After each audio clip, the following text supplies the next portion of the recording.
So in this video, I'm going to be talking about the overview of what are the best video settings for your Sony A6500, 66, 63, 64, pretty much the Alpha series line. And it doesn't matter whether you have a Nikon, a Canon, a Panasonic. You're looking for pretty much the same thing in any video settings, and there's already so many videos on having the best Sony settings for video capabilities, and I just want to give an overview approach if you're a complete noob and you haven't touched the Sony camera yet. Here are the settings that I use. Just follow along, copy that. You can apply this to any camera, and I hope it can give you a little less of an overwhelming experience when it comes to these menu interfaces. What is good, guys? And in this video, I'm going to talk about the best video settings for your Sony A66, 65, 64, and A6300, all within the Sony Alpha line. And if you just decided to upgrade your camera and you have no idea where to start, this will give you the bare bones basics of how to just get the right proper settings so you can film your videos on your Sony camera. But at the same time, these principles and what you're looking for is pretty much the same in any camera. So first off, what you want to go is you want to change all of your video settings as well as your photo settings. So what you want to go first is I'm changing my modal to M, and the quality of the image you want to, depending on what you want to do if you have backups, but it's either RAW or JPEG. Image size, I go for the largest, was 24, and everything I leave as is. Next, you want to go into your video settings, and you just want to keep pressing right. There's a lot of menus, and it does get a little complicated, but just pretty much follow me along step by step. Next is you want to have your picture profile.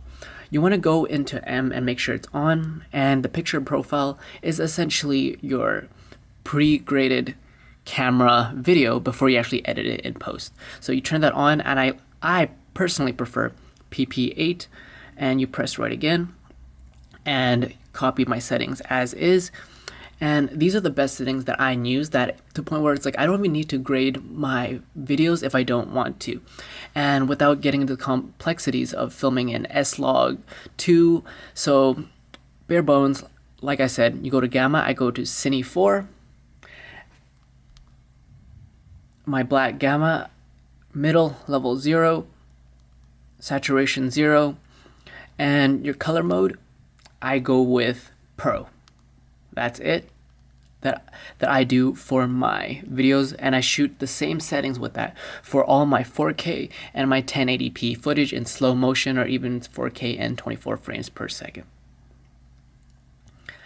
And after that, I like to turn on my peaking level to mid, peaking color to red, and a lot of things I leave as is. So this is how you record your video.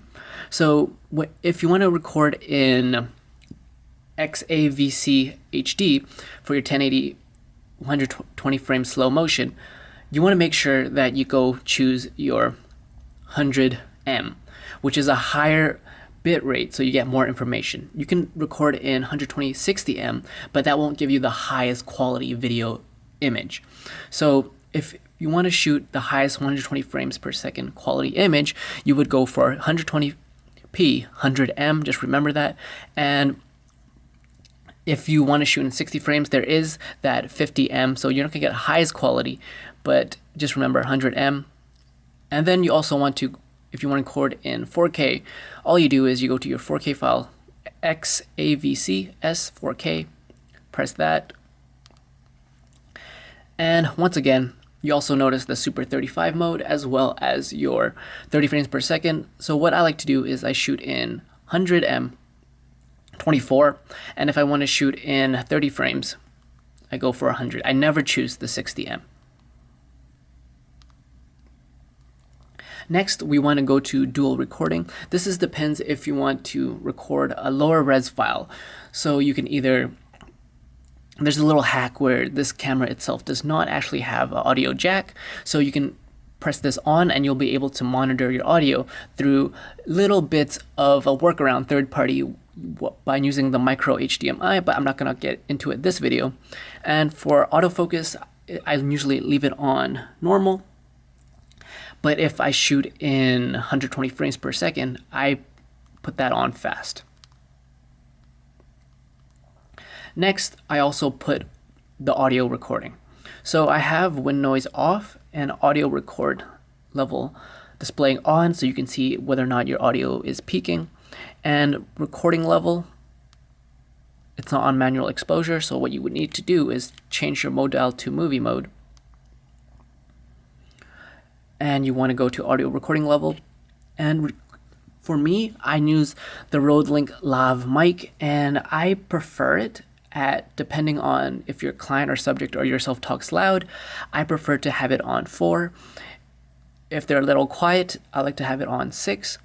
And if I use a shotgun mic like the Rode Video Mic Pro, I have it on a 7 or an 8.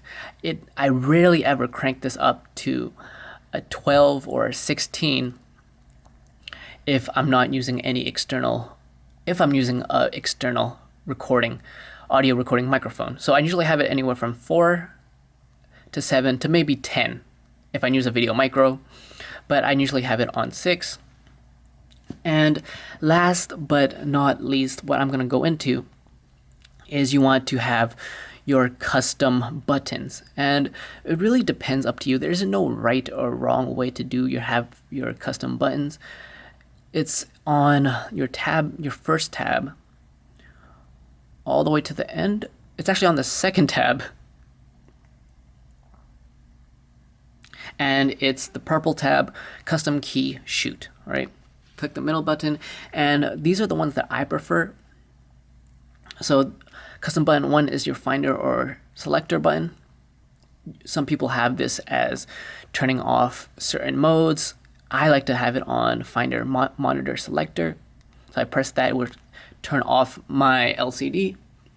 Custom button 2 is my focus mode, so I press custom 2, so I would change it from continuous autofocus, or if I want to change it to autofocus single servo if I want to take photos.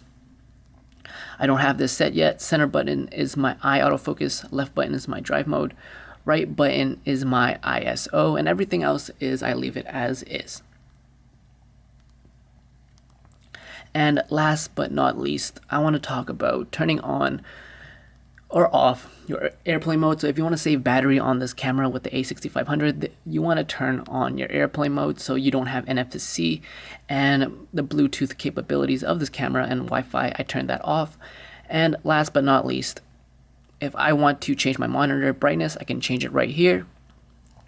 And as well as you can also format your memory card is on the yellow tab, format, press enter, and that will format your memory card. And that is the bare bones basics of what are the best video settings that I use to have my video in 4K. Like I said, the basics of what you need to know. And you can also have modal 1 and 2 to have your custom modals. So what I have is I have my first modal on memory recall, which is in the red tab. So I have my modal 1 on 4K. I'm shooting at 24 frames per second, so I have all the settings, 1/50, 1/4, ISL auto. And if I want to shoot in slow motion, what I do is I have setting number 2 set up. So if I want to shoot in 60 frames, I have it at mode 2, so it can easily go from mode 1 memory recall, which is 4K, and if I want to shoot some B-roll cinematic slow motion, I instantly just turn that to mode 2, and it's a lot easier instead of going to the menu and going through, okay, I have to shoot 120 frames per second now, I have to do this and that. All I do is I flick from 1 to 2 on the top. Really simple.